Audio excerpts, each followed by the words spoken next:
All right guys, it's early spring and I'm excited because I'm on a brand new property, and this is one that I have zero familiarity with. Landowner just gave me permission to come in and manage it, so that's what I'm going to do. I'm going to try to learn as much about the property. I love scouting this time of year. It's pre-green up, so you can still see all the sign.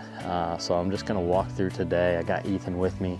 We're just going to walk the property and try to learn as much as we can. You know, where are the deer really coring up? What opportunities do we have to maybe increase the holding capacity, better the bedding? Where can we put food?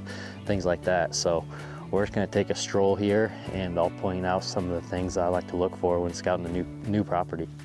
One thing that's pretty cool is just the terrain is different than what I'm used to on most of the properties I hunt. There's really cool topography. We just climbed up this bank. It's basically a big valley. Most of the timber runs in, so everything falls down in the creek bottom, and you got these really high sides, and on the outside you have all your crop ground. But there's these really cool rock cuts, and these are just fascinating to me.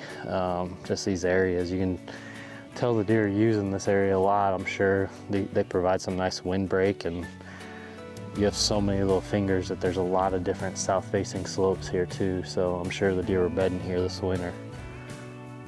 But man, I love this topography. It's going to take a little while to figure out, you know, how to hunt it, especially scent-wise and thermals, but it's really cool to me. I think you hold a lot of deer in these types of properties. Well, I've got a tree picked out as a potential stand site here, the cedar tree behind me.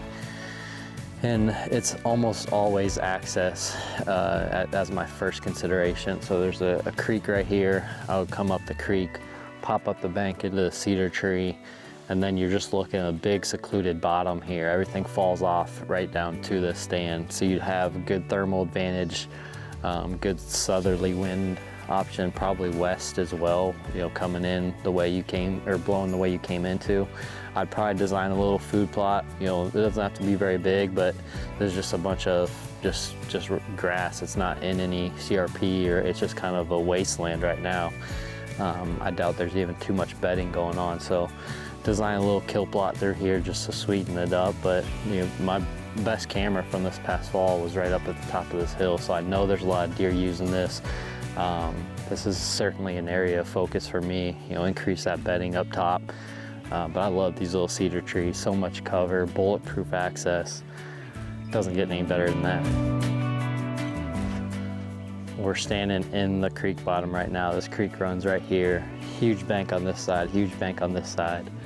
And it's littered with big rubs down here. I bet there's 12 or 15 of them that size all the way through here. So you know the bucks, you know, use this. They traverse up and down this creek bottom.